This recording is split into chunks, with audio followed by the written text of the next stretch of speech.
Well, good morning, everyone. Good morning. We just left Natural Maximum Alpacas, a Harvest Host location. If you missed that video, please check out our Harvest Host playlist. We're currently on our way to Elkhorn Peak Lavender Farm, another Harvest Host location. It's about 59 degrees right now, and we're still seeking that 70 degrees. Yeah, it's cloudy and overcast, but eventually we're getting a little warmer every day. So And we're heading down south, so we should be hitting 70 degrees here shortly. and definitely by Las Vegas, we ought to be nice and warm. Yeah. So we will check back in when we get to the Harvest Host location.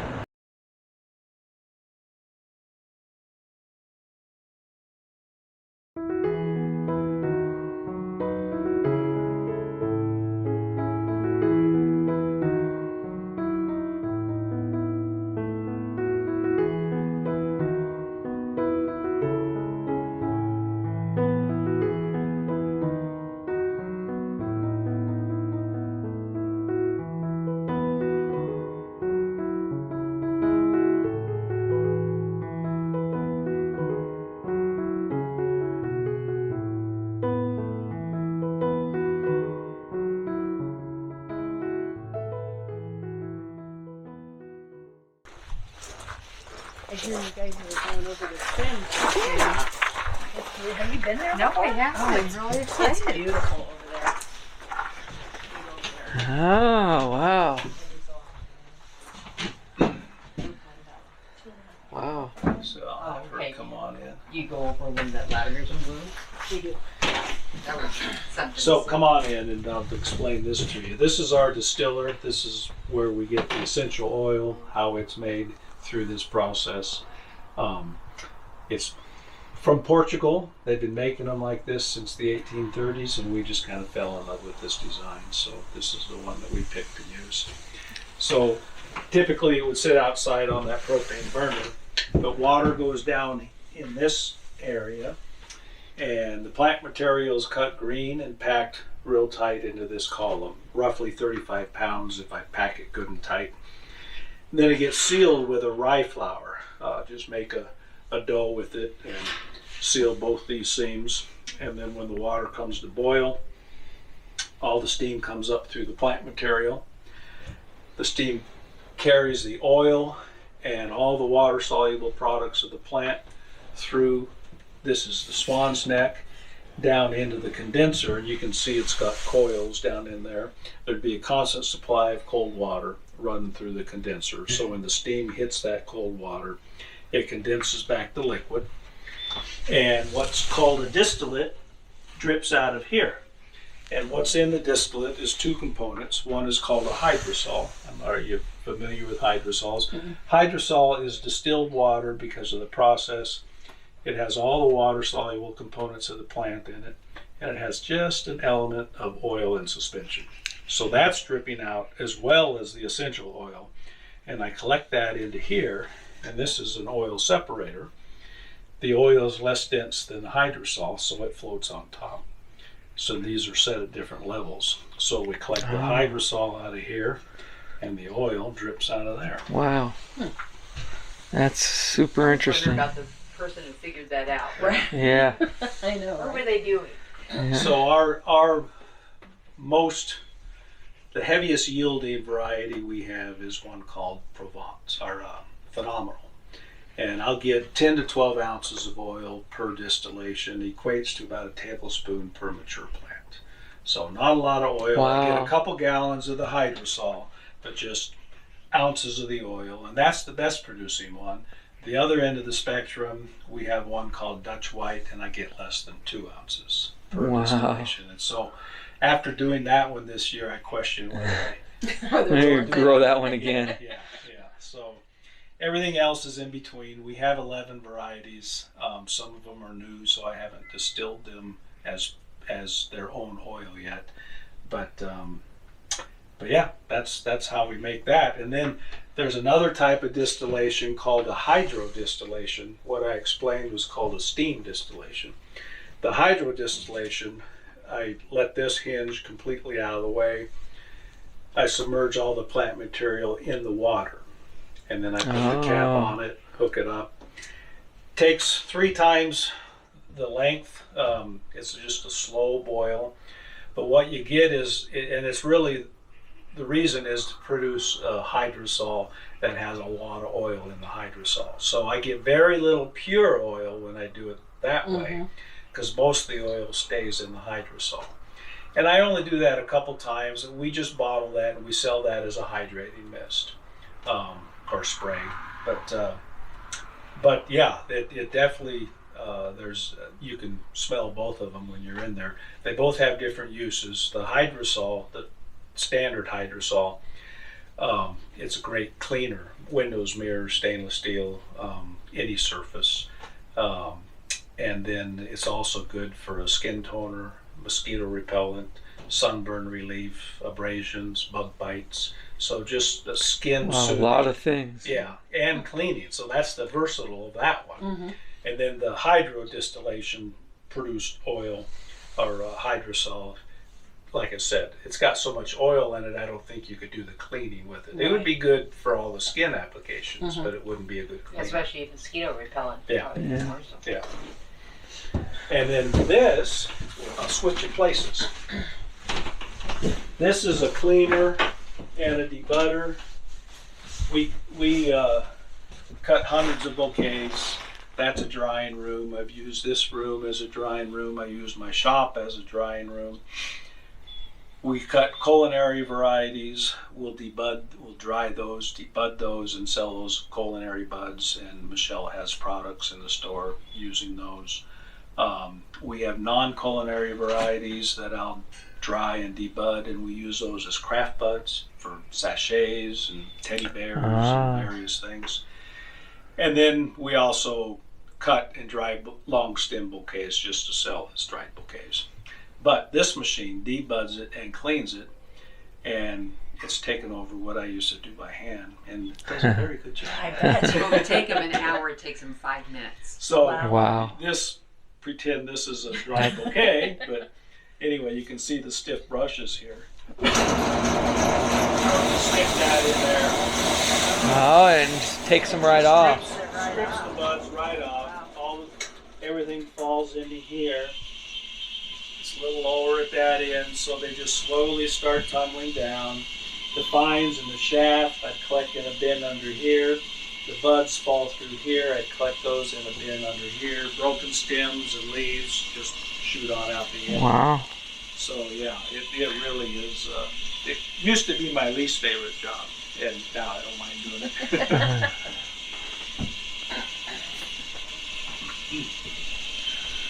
That really sped up your production. Oh, it did. That and this machine that we're headed to now is my latest purchase. Bought this out of New Zealand. We had it shipped here over the winter, and this is a harvester. And prior to buying this, this was my harvester. So And it's it back. makes quite a difference. So you can see it's got a radius sickle bar here. So it just cuts along as you just push it over the plants. You'd be pushing it from that end. So you just push it over the plant, set it at whatever height you determine is needed. When the motor's running, it's blowing air through all these tubes. This bag would be set around this frame. So as it's cutting, it's blowing it all into the bag, and then I can throw it into the distiller instead of, taking a clump and cutting it, putting it in a bag. So I it think, cuts the plant off, or not yeah, off, but yeah, whatever just, height. yeah, whatever. So it trims it as you When I'm doing oil, I don't cut as long, like for like the long stem bouquets, because there's not a lot of oil in the stem. So I get a better percentage yield if I keep it shorter. So it's probably 7 or 8 inches versus 15. Where are your skids? They're still out there? Against that, yeah. You could bring them in. Yeah, I should. Yeah, this also has some bars that attach and angle down and drag on the ground. So as you're pushing it, it lifts up the sides, and then the sides get brought in. Oh, so you don't miss any on So the you get sticking that out. full radius. Right. Right. Yeah. Very interesting. Big Yeah. time saver, and Yeah. He went out to prune, which we do every fall, and what used to take 2 weeks now takes half a day. Yeah. So- I don't, right now it's set up for pruning. The sickle bar is kind of cocked over to the side, so this is dragging on it down. So I can just go along the one side at a time, and it just prunes, and then do the other side. So that was the last thing I did. So that's where it's set right now. So Very nice. very happy with it. We had really These are windy the on lifters Sunday. that I was talking about. Oh, right. That's been pretty consistent most of the day. So we came out in the sunflowers because they've had it. So where are you headed tomorrow? Tomorrow, we are Jerome. Oh, Jerome. Jerome, Idaho. Yeah. All right. At a harvest house or Yep. Yep. Another harvest house. It's called Mendoza Ranchette. Oh. Harvest house. Dairy country. She has this side separated. This is mostly the culinary, and these are what the buds look like when they come out of that machine. Oh, They're just okay. nice and clean. Oh, yeah. So they're available for people that like teas or like to cook with them. We have a lemonade recipe with a tea bag in there to accommodate the recipe. The same thing with the simple syrup. She's putting together the margarita mix. margarita kits. Yeah, it's got the recipe for really nice sweet and sour with a hint of lavender and infused salt to go on the rim. Oh, nice. Sold our last one of those yesterday, and I just cut a few more today, but they have to dry. So, and then we have lavender honey from our beehives that are out there, Oh, wow. 2 different sizes, and then Michelle grinds the culinary buds for the sugar and the salt. Then there's a 3-pack for all those. This is the larger honey, and then this is the phenomenal, which I get most of my oil out of. It's also a good long stem bouquet. I will debud those, and then she stuffs these teddy bears and these sachets, and then these are dryer bags to throw in your clothing Oh, dryer. that's a It's got great 3 idea. of these in here, and you just toss that in your dryer, and you get a little scent of Yeah. lavender in your They don't clothing or necessarily- sheets or It's not like static balls. Right. But they do add a nice fresh. How long do those last? they last for months. Did you say? But But what I she- was what doing she it found- on every load. What she found was the burlap bag started to wear first before the buds came out, so she throws another burlap bag in there. Okay. That's neat. And then our famous I slept at a lavender farm stickers. Which was a request from a harvest host. Yeah. Remember He that? walked in Yes. and said, "Do you have any I slept at a lavender farm stickers?" I said, "No, but I will." So, and then this side, this top shelf is basically the stuff that I deal with. I distill all the oils. I try to keep each one per variety, but like I said, we have several new varieties that I did have to mix some to get to fill up the distiller. So if you're interested in oils, they all smell a little different. We can go through the sniff testing to see which ones you like if you're interested. So this is the phenomenal, one of my higher yielding ones. Oh, that smells amazing. Oh, wow. Super strong. It is. I mean, it's 100%. And then this is the Provence, which is our culinary lavender. I get a third of the yield, but it's still a very nice smelling oil. Mm-hmm. And when you say culinary, then that would be to put into teas or Yeah, into. That's what these That's buds. what these buds are. Oh, Oh, okay. We don't recommend cooking with the oil. People do it, but we just don't want that liability because yeah. I mean, I see it's done, but Right. I'm not going to promote it. But yeah, it can be done. And then I mixed those two a few years ago, and people seem to like it, so I can still mix it.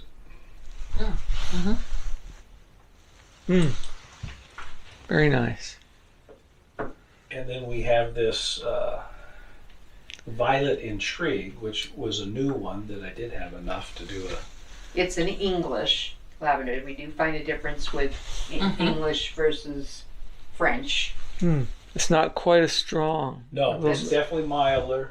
And then a bunch of the other English, we didn't have enough, so I just, it's a blend of probably 5 different lavenders. And English and French. there just seems to be a lot going on in there. White. Yeah, there is. Oh wow. Yeah, that's different than any of them. Yeah, definitely. So this is the hydrosol. This is the one I get along with the oil. I don't necessarily get a lot of lavender scent out of it. Mostly the green water soluble is what I'm smelling. But that's the dual purpose, the cleaning aspect and the skin aspect. And then this is the hydrodistillation hydrosol, which definitely you can smell a lot more lavender in that. Yeah, there's way more. And then for the air mist linen spray, I take the hydrosol, I add oil back into it and a couple drops of orange oil. You do have to shake this because the oil flows Separates, on top. yeah. Give you a But spot this here. would be good for, air freshener, spray your pillows before you go to bed, just. Oh, yeah, that- this is there. That smells good. Yeah, it smell good. Yep. And then the other Definitely more of a lavender. Yeah, I like that. The other thing I mix up is people like to clean with vinegar. So I infused white vinegar with lavender buds. Took a month in the dark, shake it every day. I put 25% of the infused vinegar in here, and the rest is the hydrosol. My intent was to, bump up the cleaning maybe a little bit and see if I could get rid of the vinegar smell. And it definitely cut it Did quite you? a bit. Yeah, it's pretty good. Yeah, that's. You can smell the vinegar, a but it's little not. bit. It's not like Yeah, vinegar. yeah. So we normally. use that for cutting boards where you just want maybe a little more.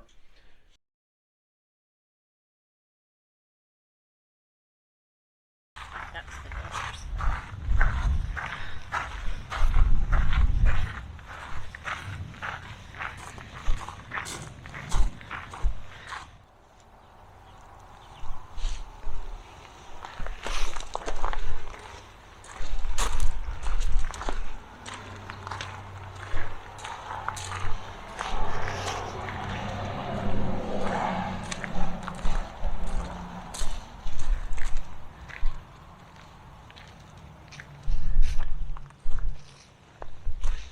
It's got lavender out front too.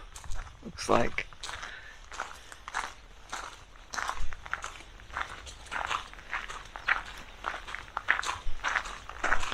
Yep. It's a beautiful farm.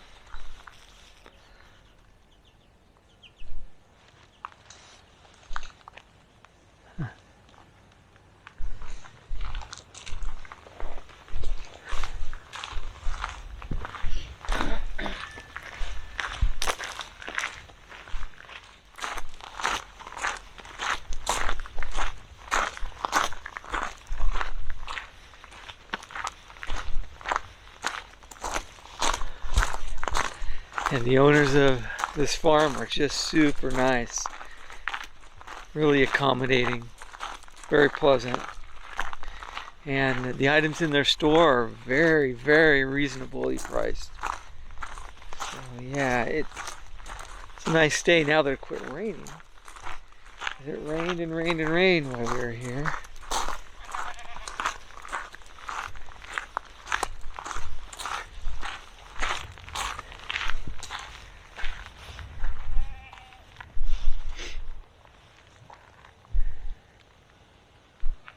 Still some lavender that was missed on some of these bushes, but for the most part, 99% of it's gone.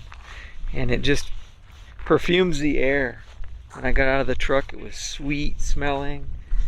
The air was, and the wind's picked up now, so it's hard to smell it now, but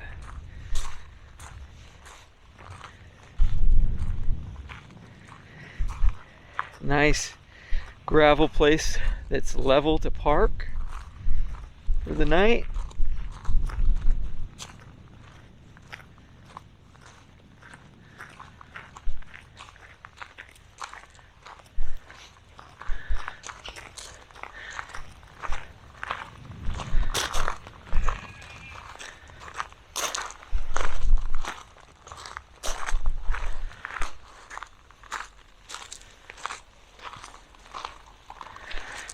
And there's the farm.